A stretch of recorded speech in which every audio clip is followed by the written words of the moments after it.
of all, I love the pants because I know that might be performance. I also love the It's pants. intangibles. I was thinking that as well. But from a literary standpoint, because now I have to turn it into that, I also thought about this, about Space Invaders, and I've always thought that Houndstooth gets a bad rap for being about houndstooth. But now that I'm thinking about it, Houndstooth, a story about dogs in space, Space Invaders, there's some deep shit going on here that maybe it affected me on a deeper level, you know, like you and the snacks.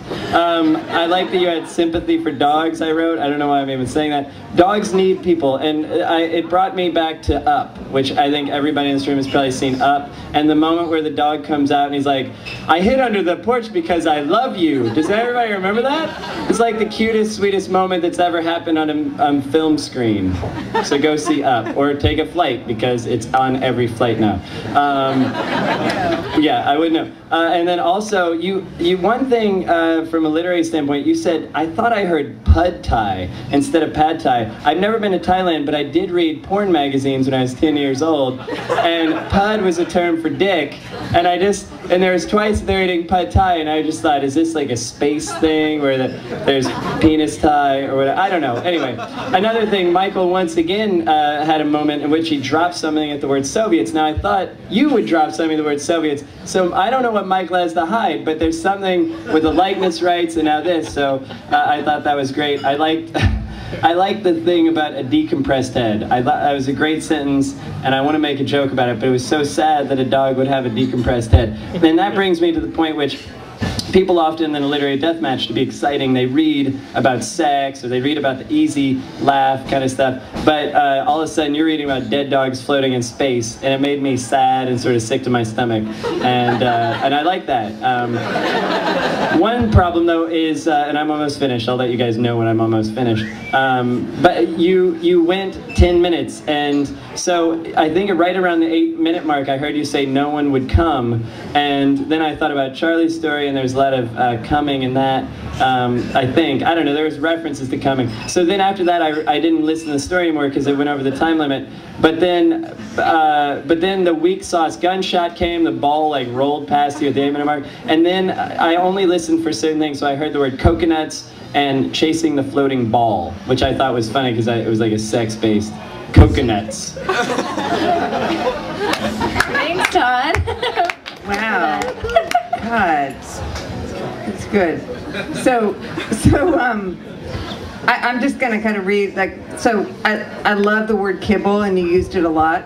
And in fact, my 11-year-old said to me today, picture if all you ever got to eat was kibble. And it's kind of, I don't know. So it's interesting. And I love the image. I love the image of the dog floating and the kibble floating and the water like crystals. That was so great. But it was also so great that the way the character told it. I had this friend, Jenny Noble, and she told me this date story where this guy took her to get a slice of pizza, and he's a really strong silent type and wasn't talking, and she's like trying to be entertaining, and he's like, are you gonna eat that? And so when you did the Pad Thai thing, and we're, you know, kind of like doing all this talking, but really what the character wanted was to eat the Pad Thai. I don't know. I thought that was really great. And then I love that when you came on stage, you said you don't want to get shots, because, you know, I don't really either. So thanks for saying that, and thanks for wearing those pants.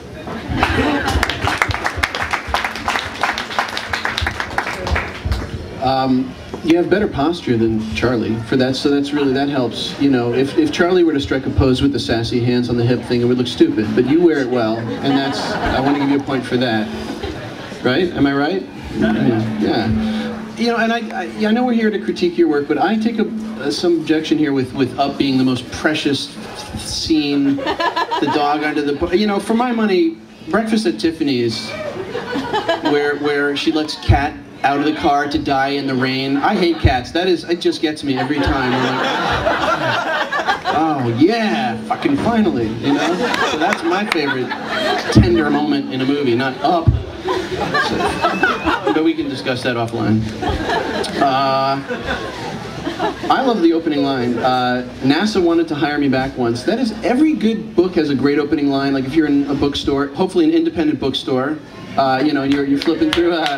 You know, you read the back, you look at the front, but that if you get hooked in the first opening line, you go forward. And I thought that was a great opening line. NASA wanted to hire me back once. I thought that your tone, although it wasn't as, you know, like prize fighter-ish as Charlie, it fit the material very well. It fit the material perfectly. It was underplayed, and I think if I'd been reading it, it would have been in a voice much like yours, although I don't normally channel a woman's voice, like, oh, it's a woman author, I should read it with a woman's voice.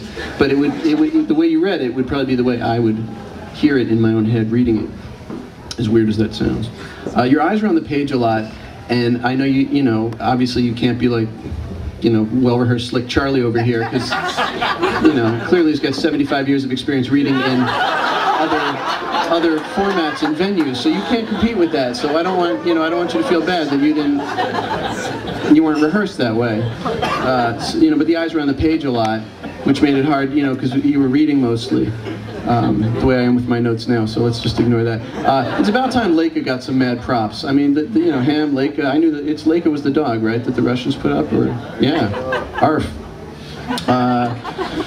You could have used a little more separation in the voices between the characters. But I also feel bad, I love the story, I just feel bad saying anything critical about it, like, you could have used some more separate, you know, I couldn't tell which character was talking. You know, it's like just the separation between one voice and another, or the inner monologue of the narrator versus the actual spoken word. If you ever happen to do literary deathmatch again, keep that one in mind, that the separation between the voices come in handy. You did go long, and you got the Nerf jelly bean. I'm probably going to get it myself, so really, who am I? But also, more to the point, if you don't win, I just want to say my Chubby Brown book tested very poorly with women 18 to 35 and 35 and up.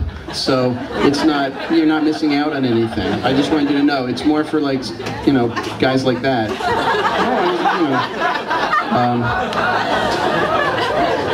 But really, it was a beautiful story, and I really appreciated hearing it. And unlike everybody else, I didn't care for the pants, but I'm sure you have other pants that you wear very well. I didn't even notice the pants, to be honest. I'm a big fan of dark hair, and all I saw was long, lustrous dark hair. I know you have pants, but I just, you know, I don't care about golf pants myself. But, you know, the rest of the story was great, and I loved it. So thank you very much.